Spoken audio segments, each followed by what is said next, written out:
The vast chamber of the Galactic Council stretched endlessly in all directions, its walls made of living crystal that pulsed with soft blue light. Hundreds of alien beings sat in floating seats arranged in perfect circles, their forms as diverse as the stars themselves. Some had tentacles instead of arms, others possessed multiple heads that turned and whispered to each other. The air hummed with translation devices working overtime to convert dozens of languages to something resembling understanding. At the center of it all stood Admiral Vorthok, his massive frame towering over the display pedestal.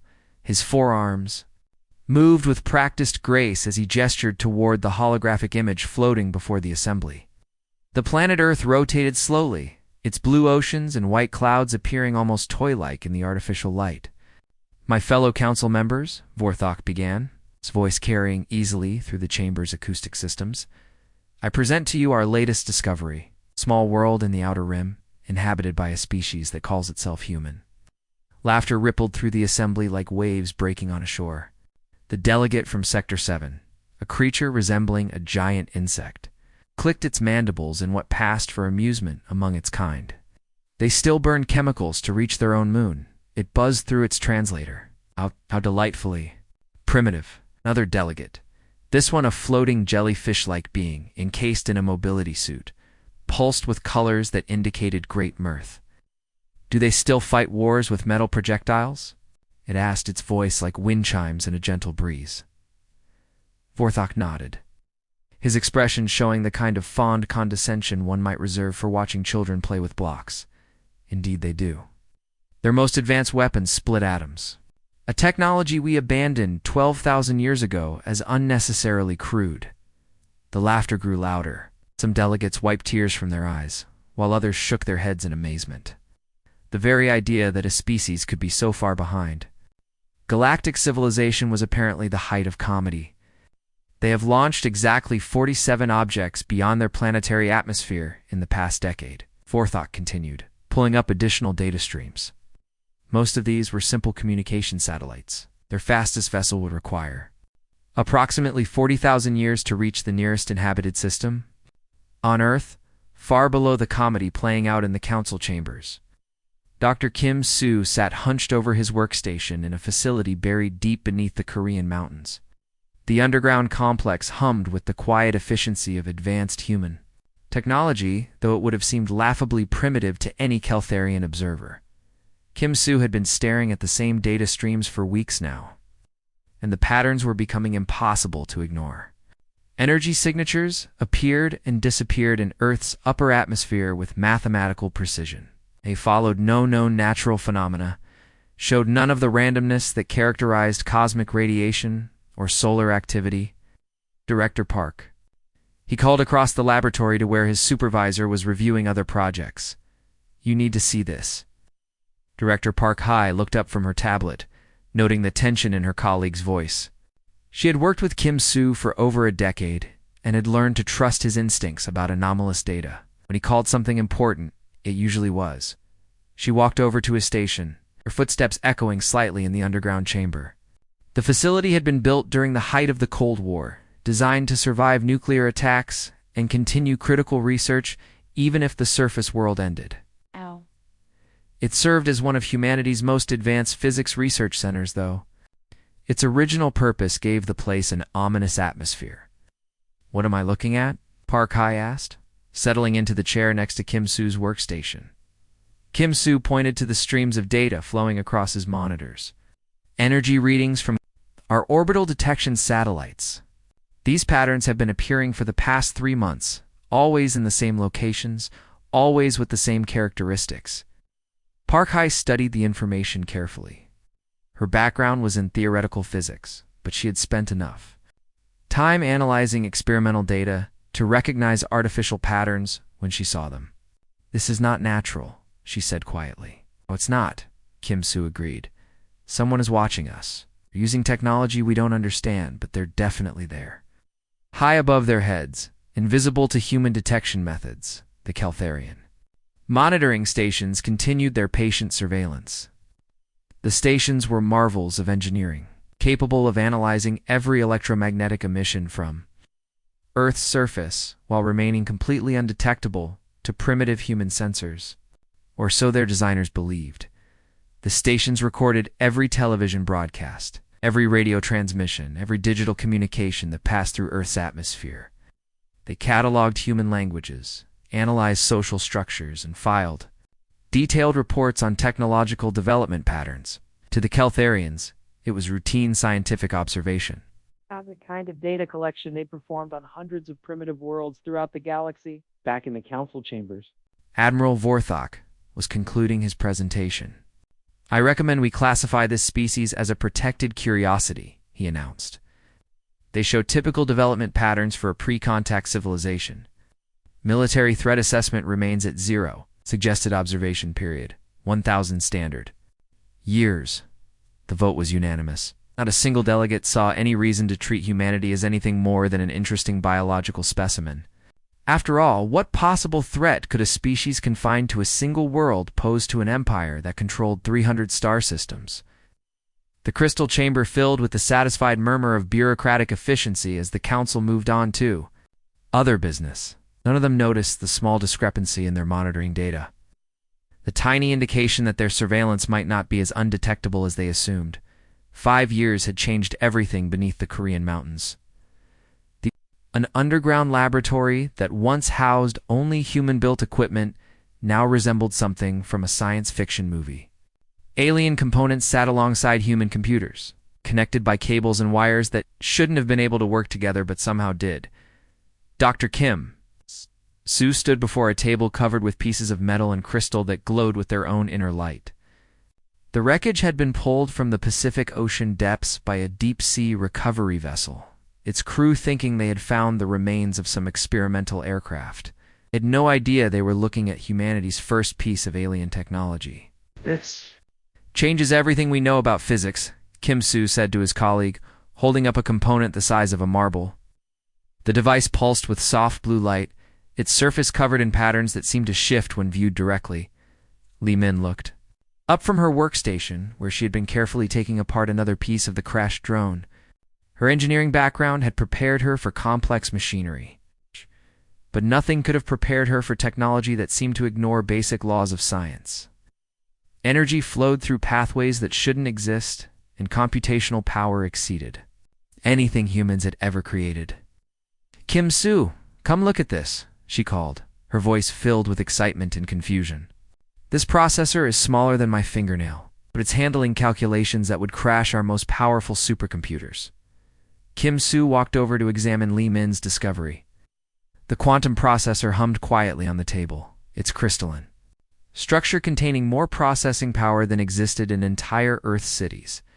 The implications were staggering. If they could understand how it worked, human technology could advance by centuries overnight. "How is it even possible?" Li Min asked, running her fingers through her hair in frustration. "The power requirements alone should melt this thing, but it's running at room temperature." Meanwhile, on the red surface of Mars, Commander Zelthera watched her construction teams finish the latest expansion to their research outpost. The Keltharian base stretched across several kilometers of Martian landscape, its silver domes and communication towers gleaming in the thin sunlight. To any human observer, it would have been obviously artificial, but the Keltharians weren't worried about human observers. "Status report," Zelthera commanded, her forearms working at multiple control panels simultaneously. Science Officer Quindell consulted his data tablet before responding. "The humans continue their primitive space activities. They've launched several more satellites and have increased their orbital traffic by 12% over the past standard year." Zelthara's mandibles clicked in what passed for laughter among her species. How adorable. They're so proud of their little metal boxes circling their world. Do they still think they're alone in the universe? Our psychological analysis suggests they suspect something, Quindell replied. But their technology is far too primitive to detect our operations. They're like children playing with toys while adults work around them. What neither Zelthara nor Quindell realized was that human technology was no longer entirely human. The new satellites appearing in Earth's orbit carried hybrid engines that combined recovered alien principles with human engineering innovation.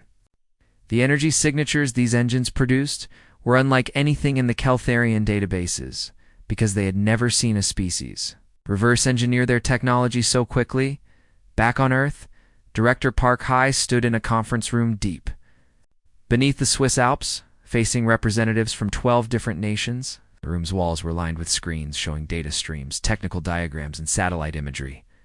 Every person in the room had been cleared for the highest levels of classified information, but nothing could have prepared them for what they were about to learn.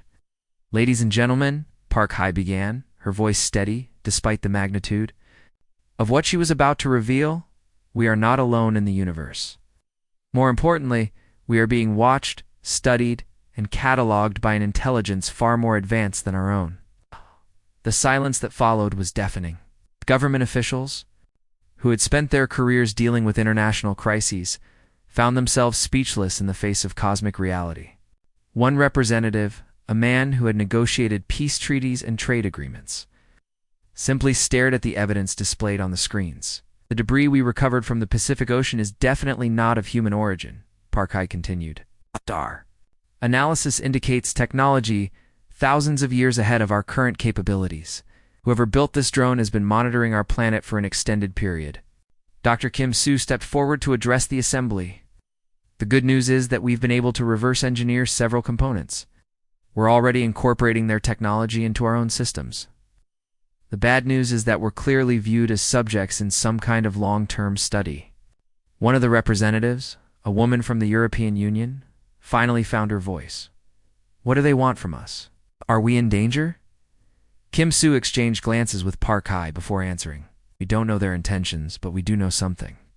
They probably haven't considered. Humans are incredibly good at learning from our enemies. We've been fighting wars and surviving impossible situations for thousands of years. It's what we do." Li Min activated a holographic display showing the hybrid engines now powering humanity's newest spacecraft. "We've taken their technology and improved it. Their quantum processors are more efficient now that we've modified the cooling systems. Our energy storage units last longer with our materials. The aliens made one critical mistake," Park High concluded. "They assumed we would remain primitive. They never considered that we might adapt their own technology and use it against them. We may have started this as the subjects of their experiment, but we won't finish it that way." In the depths of space, Keltharian monitoring stations continued their surveillance, completely unaware that their subjects had become students. And their students were rapidly becoming masters. The red dust of Mars swirled around Captain Han Wu's stealth ship as it descended through the thin atmosphere. His hands gripped the controls tightly, sweat beading on his forehead despite the cool air recycling through his suit. Through the viewport, the alien base grew larger with each passing second, its silver domes reflecting the pale Martian sunlight. Approaching target zone, Han Wu whispered into his communication device. All systems running silent. The ship he piloted looked nothing like the spacecraft humans had built just 5 years earlier. Li Min's hybrid engines combined alien quantum technology with human engineering, creating propulsion systems that produced no heat signature and generated no electromagnetic emissions. To the Keltharian sensors scanning the Martian surface, Han Wu's ship simply didn't exist. Sergeant Choi Yoon crouched at the tactical station behind the pilot's seat, her eyes fixed on the scanner displays. "Count 12 alien life forms in the main facility," she reported quietly. "No patrol routes, no guard posts. They're acting like they're completely safe." Han Wu shook his head in amazement. The aliens had built their research station in plain sight with no attempt at camouflage or defense. Their arrogance was almost insulting. They truly believed that humans were too primitive to reach Mars, much less threaten their operations. Landing. In 60 seconds, Han Wu announced to his team, "Remember, we need prisoners for interrogation. Try to take them alive." The landing was perfect, the ship touching down on the rocky Martian surface without raising so much as a dust cloud. Hybrid engines shut down completely, leaving the vessel as silent as the surrounding wasteland. Within minutes, Han Wu and his team were moving across the red landscape toward the alien base. The assault began at exactly 1400 hours, local Mars time. Human soldiers emerged from concealed positions around the Keltharian facility, their movements coordinated through silent hand signals and tactical displays. They had trained for this mission in Earth's most hostile environments. Learning to fight in conditions that would challenge even their enhanced equipment, Sergeant Choi Yoon led the first wave through the base's main entrance. The Keltharian guards were completely unprepared for the attack. Their energy shields, designed to deflect plasma weapons and particle beams, offered no protection against simple kinetic projectiles, making them completely unpredictable to Keltharian defensive systems. "Contact front," Choi Yoon called over the radio as the first alien defender appeared in the corridor ahead. The Keltharian raised what looked like an energy weapon, but before it could fire, 3 human soldiers hit it with projectile rounds that sent it spinning to the floor. Commander Zelthera was in the facility's central control room when alarms began sounding throughout the base. Her 4 eyes darted between multiple displays showing impossible readings. Humans were inside her facility using weapons that shouldn't work and moving with tactics that defied Keltharian military doctrine. "Hey, this cannot be happening," she muttered, her translator converting her clicks and whistles into standard galactic speech.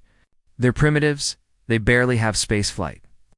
The control room door exploded inward in a shower of sparks and debris. Captain Han Wu stepped through the smoking entrance, his rifle trained on the alien commander. Behind him, 2 more human soldiers took positions covering the room's other exits. Zelthara stared at the human weapon pointed at her head. The design was crude by galactic standards, but she had seen what these primitive projectile weapons could do to Keltharian armor. Her forearms slowly moved away from the control panels. "Impossible," she said, her voice carrying through the translation device with obvious shock. "You're primitives. You can't be here. Your species doesn't have the technology to reach Mars." Wu's expression remained cold and professional. "That's your first mistake. Never underestimate your enemy. Your second mistake was assuming we'd stay primitive forever." The interrogation began immediately. Zelthera and the other captured Keltharians were transported back to Earth aboard the same stealth ships that had carried the assault force to Mars. Within hours, they found themselves in underground facilities where human scientists and intelligence officers waited with thousands of questions. Director Park Hai conducted the primary interrogation personally. She sat across a metal table from Commander Zelthara in a stark white room deep beneath the Korean mountains. The alien's 4 eyes tracked nervously between Park Hai and the recording devices surrounding them.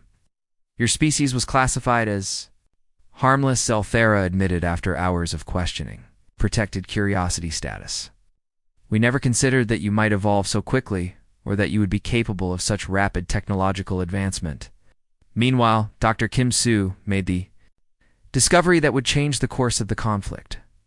Working with components recovered from the Martian base, he realized that every piece of Keltharian technology was connected to every other piece through quantum entanglement networks. Ships, stations, weapons, communication devices, all linked to the Empire's central command systems. "Lee Min, look at this," Kim Soo called from his workstation. "Their entire civilization runs on interconnected networks. Every device talks to every other device instantaneously across any distance." Lee Min studied the data streams flowing across Kim Soo's monitors. Her engineering mind immediately grasped the implications. If we can access their network, we can affect their entire empire simultaneously. Their greatest technological achievement becomes their greatest weakness. Kim Soo smiled as he began writing code that would exploit the Keltharian network architecture. They built a system based on absolute trust in their own superiority. They never imagined that someone else might gain access to it. The quantum virus took shape over the following days, growing more sophisticated as Kim Soo and Lee Min refined its capabilities. It was designed not just to disrupt Keltharian systems, but to learn from them, adapting and evolving with each new network. Note it encountered. "Evolution isn't just about biology," Kim Soo remarked as he watched the virus code compile. "Sometimes it's about turning your enemy's arrogance into their downfall." The attack began at exactly 0600 hours, Earth time. Across the solar system, human ships emerged from hiding places that the Keltharians never knew existed. Captain Han Wu sat in the command chair of his flagship, watching as dozens of vessels appeared on his tactical display. Each ship was a masterpiece of hybrid technology, combining alien quantum systems with human engineering creativity. All units, this is Thunder 1, Han Wu spoke into his communication device. Operation Thunder is now active. Execute your assigned targets. The first Keltharian monitoring station never knew what hit it. The facility had been peacefully observing Earth's radio transmissions when Li Min's quantum disruption field sliced through its hull like a knife through butter. The alien crew inside watched in horror as their own control panels began sparking and smoking. Emergency systems that should have protected them instead turned against them, sealing blast doors and trapping them in their own facility. Within minutes, the station was nothing but floating debris in the cold vacuum of space. On the bridge of his massive command ship near Jupiter, Admiral Vorthok was reviewing routine reports when his communications officer suddenly went pale. "Ain't the young?" Keltharian's forearms trembled as he processed the incoming data streams. "Admiral," the officer said, his voice barely above a whisper. "I'm receiving emergency signals from monitoring stations throughout the system." Vorthok's mandibles clicked impatiently. "What kind of emergency signals? Solar flare damage? Meteorite?" "Impacts, sir," the officer replied, his voice shaking. Station 7 just stopped transmitting entirely. One moment it was sending routine updates, the next moment it was gone. The Admiral's four eyes narrowed as he processed this information. Keltharian technology didn't simply fail without warning. Their systems were built with multiple redundancies and backup protocols. For a station to go completely silent meant something catastrophic had happened. "Get me a connection to Station 7 immediately," Vorthok ordered. "I've been trying, sir. There's nothing there. It's like the entire facility just ceased to exist." Deep beneath the Earth's surface, Dr. Kim Soo sat, surrounded by banks of computers and holographic displays. The underground command center hummed with activity as technicians monitored the progress of Operation Thunder. On the main screen, a three-dimensional map of the solar system showed Keltharian installations winking out of existence one by one. "Virus propagation at 73%, reported one of the technicians. "Each infected system is becoming a new transmission point, spreading the virus faster than we initially calculated." Kim Soo smiled as he watched his creation work. The quantum virus was more than just a weapon. It was an intelligent program that learned from every Keltharian system it encountered. With each new infection, it became smarter, more efficient, better at exploiting the weaknesses in alien technology. "Station 12 reports status," came Sergeant Choi Yoon's voice over the communication system. "Targets neutralized," she replied. From her assault ship near Mars. "The beautiful thing is, we barely had to fire a shot. The moment we activated the virus protocol, their own weapons turned on them. Their defense systems started attacking their own hull." Li Min looked up from her engineering station, her face glowing with excitement. "The virus is evolving beyond our original programming. It's not just disrupting their systems anymore, it's actually improving them. It's making them more efficient at destroying Keltharian equipment." What made the virus truly terrifying was its intelligence. Li Min had programmed it with adaptive algorithms that allowed it to learn from each new system it encountered. What had started as a simple disruptor program had evolved into something that understood Keltharian technology better than the aliens who had created it. Director Park Hai stood before a room full of military commanders and government officials in the United Earth Command bunker. Behind him, massive screens showed the progress of the human assault across the solar system. Red dots representing Keltharian installations were disappearing at an accelerating rate. The Keltharian Empire made a critical strategic error. Park Hai explained to the assembled leaders. They spread their forces across 300 star systems because they never imagined facing a threat that could use their own network against them. Their greatest strength has become their greatest weakness. Aboard his flagship, Admiral Vorthok felt the deck plates vibrate beneath his feet as something went wrong with the ship's systems. Warning lights began flashing throughout the bridge, and his crew worked frantically at their control stations. "Sir," called his weapons officer, "our defensive systems are malfunctioning. They're targeting our own escort vessels." Vorthok watched in horror as his flagship's plasma cannons swiveled toward friendly ships. The weapons fired automatically, destroying 2 Keltharian cruisers before anyone could react. Throughout his fleet, the same scene was playing out as infected systems turned on their own operators. "Cut all quantum network connections!" Vorthok shouted over the alarms. "Sever every link to the Central Command network immediately." But his orders came too late. The virus had already spread through the quantum entanglement network that connected every Keltharian device across the galaxy. Ships that had served the Empire for centuries now drifted as lifeless hulks, their crews victims of technology they no longer controlled. On his command display, Vorthok watched as 300 years of Keltharian expansion collapsed in a matter of hours. The empire that had ruled through superior technology was being destroyed by that same technology, turned against them by a species they had dismissed as primitive. The humans had learned the most important lesson of warfare. Sometimes the greatest victory comes not from being stronger than your enemy, but from being smarter than they expect you to be. The great planet of Vorth Prime slowly turned before the human fleet. Its surface covered with gleaming cities that had once commanded an empire spanning 300 star systems. Now those same cities sat in darkness, their orbital defense platforms floating silent and powerless in space. Captain Han Wu stood on the bridge of his flagship, the Indomitable, watching the final act of a war that had lasted only days but changed the galaxy forever. "Sir," reported his communications officer, "we're receiving a transmission from the Keltharian flagship." Han Wu nodded grimly. "Put it through." Admiral Vorthok's image appeared on the main screen, his forearms hanging limp at his sides. The proud commander who had once dismissed humanity as harmless curiosities now looked broken and defeated. His voice trembled as he spoke through the translation device. "Human Commander," Vorthok began, his words coming slowly as if each one caused him pain.